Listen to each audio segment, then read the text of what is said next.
मेरा नाम राशिद ज़हीर है और आप देख रहे हैं ऑनलाइन न्यूज़ इंडिया। आपको खबर बताने जा रहा हूं इलेक्शन के दौरान जो उपचुनाव हुए हैं उसमें क्या रिज़ल्ट आया है। लेकिन उससे पहले मैं एक शेर पढ़ना चाहता हूं आपके सामने। वो शेर कहता है शायर कि सुखनवरों की महफिल में इतना शऊर तो हो अदना। अदना शायर है। सुखनवर यानी कि पढ़े लिखे लोगों की महफिल में इतना अक्ल तो होनी चाहिए। सुखनवरों की महफिल में इतना शऊर तो हो अदना, कहाँ खामोशी अच्छी कहाँ बोलना अच्छा। ये शेर आपको क्यों सुनाया अब आप बताता हूँ। खबर है साहब डेमोक्रेसी टाइम्स नेटवर्क की। गोपालगंज असेंबली बाईपोल्स बिहार के अंदर गोपालगंज में जो अभी बाईपोल हुआ है विधानसभा सीट पर, उसका रिजल्ट है BJP candidate Kusum Devi wins by 1794 vote.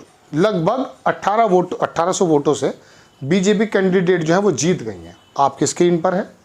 कुसुम देवी को मिली 70,053 वोट। मोहन प्रसाद गुप्ता आरजेडी को मिली 68,259 वोट, यानी कि सिर्फ 1800 कम वोटों से वो हार गए। अब नीचे देखिए आप, अब्दुल सलाम साहब आए हैं MIM के। ये हैदराबाद वाले जो शोला बयानी आदमी हैं, मुझे पसंद है वो आदमी, लेकिन मैं बताना चाहता हूँ कि कहीं खामोशी अच्छी, अभी बताऊँगा। अब्दुल सलाम को मिली 12,214 वोट। इंदिरा जी हैं, इंदिरा यादव BSP से खड़ी थी, उन्हें मिली 8,854 वोट। इन तीन वोटों को अगर मिला दिया जाए तो लगभग 22-24 हज़ार वोटों से भारतीय जनता पार्टी की कैंडिडेट हार जाती। पहली बात तो वो हार क्यों जाती या नहीं हारती वो मैं बाद में बता दूंगा, लेकिन मैं आपको बताना चाहता हूँ क्या ये सवाल नहीं खड़ा होना चाहिए कि ओवैसी साहब, आप पिछली बार बिहार आए, 20 सीटों पर आप लड़े, सीमांचल के इलाके में बहुत ज़्यादा कमज़ोर इलाका मुस्लिमों का था। 5 सीटें आपने जीत भी ली, आपके कैंडिडेट भी भाग गए वैसे। तो कहने का मतलब ये है कि वहाँ पर आपने आरजेडी को भी नुकसान पहुँचाया और बाकी लोगों को, जबकि वहाँ नीतीश कुमार, वो लालू प्रसाद के लड़के की पार्टी जो है लालू प्रसाद वाली, वो सबसे ज़्यादा सीटें लेकर आई थी। कुछ सीटें जो आपने हरवाई हैं 20, लगभग 19 सीटों का डिफरेंस था जो वहाँ पर लालू प्रसाद के यादव की पार्टी नहीं आ पाई। वो क्यों आई वो नहीं आई वो तो अलग इशू है, लेकिन आप जो आकर के, क्या ये सवाल नहीं होना चाहिए कि आप वहाँ पर आकर इलेक्शन लड़ जाते हैं जहाँ पर भारतीय जनता पार्टी को फ़ायदा पहुँचता है। कि ओवैसी साहब को जो बी टीम कहा जाता है, आपके कभी कभी क्या जो कदम उठाते हैं MIM के नेता, वो इस तरफ इशारा नहीं करते कि आप उन जगह जाते हैं जहाँ पर मुस्लिम वोटों का ध्रुवीकरण हो, मुस्लिम वोटें बढ़ जाएं, और उसका फ़ायदा किसी एक ऐसी पार्टी को मिल जाए। इतनी अकल नहीं है आपके अंदर। इसलिए तो मैंने कहा कि इतना शऊर तो हो कि कहाँ बोलना अच्छा। आपने दिल्ली के अंदर फैसला लिया जब अरविंद केजरीवाल जी लड़ रहे थे कि दिल्ली में नहीं लड़ेंगे, तो अच्छी बात है, फैसला लिया ना, चूँकि वहाँ पर केजरीवाल मजबूती से लड़ रहे थे। लेकिन आप गुजरात में जाएंगे, आप बंगाल में जाएंगे, आप जाएंगे उन जगहों पर जहाँ मुस्लिम बाहुल्य क्षेत्र है। अब आप कहेंगे कि मैं मुस्लिमों को इकट्ठा करना चाहता हूँ, तो आप ये बताइए, बहुजन समाज पार्टी ने कई बार अपनी सरकार बनाई, वहाँ पर क्या उनका तरीका था। ओवैसी जी, अगर आप हमारी बात सुन रहे हैं तो दर्शकों आप तो सुन ही लीजिए, उनके पास समय कम होगा। कहने का मतलब ये कि वो क्या तरीका था उनका तरीका ये था, पंडित, बनिया, ठाकुर, मुस्लिम, जाट, सबको वो टिकट दिया करते थे और अपने ही बिरादरी के लोग, जो दलित लोग हैं, बहुजन समाज के लोग हैं, उनको वो जिलाध्यक्ष बना दिया करती थी। 80 सीट रिजर्व तो उनकी हैं ही ऑलरेडी, वहाँ पर उनके जो है बिरादरी के लोग आ जाया करते थे। तो सब लोगों का प्रतिनिधित्व मिला तो एक गठबंधन बना। समाजवादी पार्टी यादव साहब की, वो 8-10% यादव हैं, मुलायम सिंह यादव ने क्या किया, सामाजिक गठजोड़ बनाया। OBC शामिल हुए, मुस्लिम शामिल हुए, उसके अंदर तमाम जो SC लोग थे उनके नेता शामिल हुए, एक समाज बनाया। अमर सिंह जैसे ठाकुर भी जुड़े। आप करते क्या हैं, टोपी आपके सर पे है, कोई प्रॉब्लम की बात नहीं, अच्छी बातें होनी चाहिए, दाढ़ी आप पे। आप पंडितों के बारे में कब बोलते हैं, ठाकुरों के बारे में कब बोलते हैं, बनियों के बारे में कब बोलते हैं, बताइए आप सिर्फ मुस्लिम नेताओं की जो वो करते हैं। तो मायावती जी ने तो खाली बहुजन समाज की राजनीति नहीं की, टिकट दे के उन्होंने बताया आप अपनी पार्टी से वहाँ पर कैंडिडेट खड़ा कीजिए जहाँ पर, ये मैं बताना चाहता हूँ, सवाल भी है कि 10-15 हज़ार मुसलमान हैं और वहाँ पर आप बनिया हैं, पंडित हैं, ठाकुर हैं, इनको वोट दीजिए, टिकट दीजिए। जब आप वहाँ टिकट देंगे तो उससे क्या होगा कि वो अगर आपको मुस्लिम पसंद करते हैं तो वो लोग उनको मजबूत करेंगे, इससे सामाजिक ताना बाना बढ़ेगा।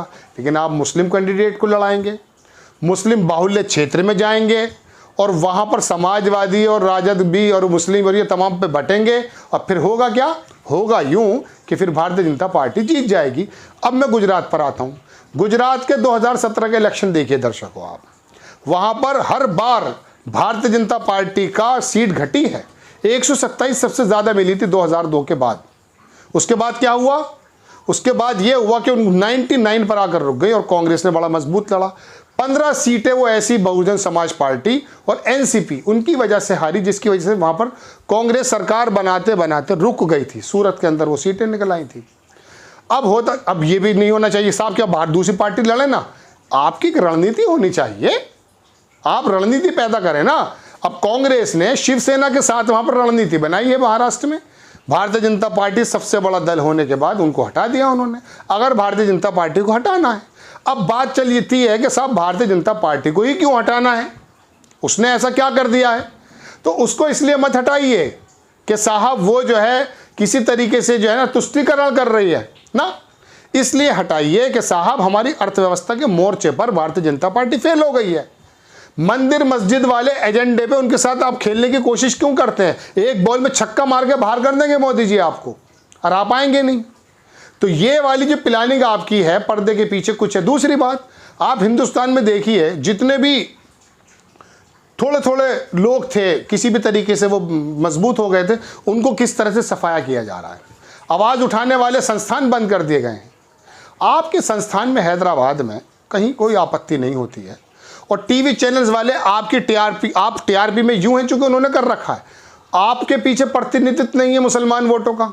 आप आते हैं टीवी पे, सबसे बड़े चेहरे आप बन जाते हैं। आपको तो नेता नहीं मानता। उत्तर प्रदेश का मुसलमान रिजेक्ट कर चुका है आपको, बिहार का मुसलमान, उड़ीसा का मुसलमान, गुजरात का मुसलमान।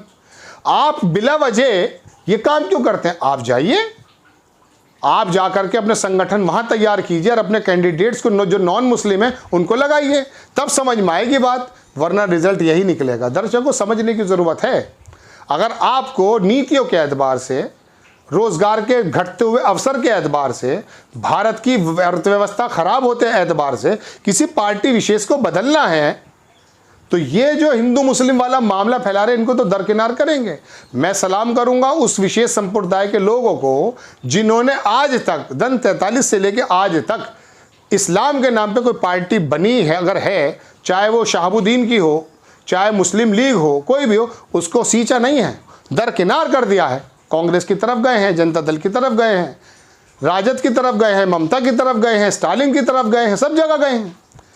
चूँकि ये धार्मिक बात नहीं करना चाहते, लेकिन धार्मिक बातें तो पिछले 8-10 साल में कितनी हुई हैं, इसके बारे में तो आप वो पता कीजिए कि जो बाहर की रिपोर्ट्स आई हैं कि धार्मिक आधार पर बंटवारा ज़्यादा हो रहा है भारत में। कौन लोग कर रहे हैं तो आप जानते हैं। 1925-1920 वाली वो संस्था जो पैदा हुई थी, कभी धर्मांतरण, कभी मंदिर मस्जिद, कभी कपड़ों से पहचानना, कभी कब्रिस्तान, कभी ये, इन तमाम चीज़ों पर आपको लगा दिया गया है। और लगाने के बाद हुआ क्या कि अब आपके पैर के नीचे से ज़मीन खींची जा रही है, आपको पता ही नहीं है। जब गिर जाएंगे सर के बल तब पता चलेगा। बड़े बड़े इंटेलेक्चुअल्स बता रहे हैं बात को कि अर्थव्यवस्था के हाल क्या है, उनको ये गोदी मीडिया बताता नहीं है। उसने तो शोर मचा रखा है, सब कुछ चंगा सी। राहुल गांधी की यात्रा ज़बरदस्त, पूरी दुनिया में डंका बज रहा है। आपको दिखाया जा रहा है क्या सोशल मीडिया के अलावा? उसके भी हर हफ्ते बंद हो जाते हैं। आपको खबर कैसी लगी अपनी राय कमेंट्स बॉक्स में ज़रूर दीजिए। चैनल को सब्सक्राइब कीजिए, शेयर कीजिए। नेक्स्ट टाइम किसी खबर के साथ आता हूँ। जय हिंद। इस खबर को अभी लाइक करें, शेयर करें, अभी चैनल को सब्सक्राइब करें और घंटी जरूर दबाएं।